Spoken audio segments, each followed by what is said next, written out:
একটা get ready with me নিয়ে এসেছি, যদিও আমার কাছে মেকআপ কিছুই আজকে তেমন নেই, তাও যা যা এনেছি সেটা দিয়ে শ্যুট করছি। যেটা ইউজ করছি সেটা হচ্ছে ল্যাকমি 925 লুমি ক্রিম।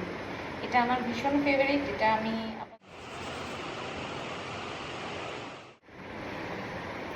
করবো লোটাসের ডিডি। আমি ব্লেন্ডারও আনিনি, কিছুই আনিনি, এই যে হাত, এটা দিয়ে আমি পুরো ব্লেন্ড করব। এখন আমি ইউজ করব ডেলি ফরএভারের এই কম্প্যাক্টটা, নাইকার এই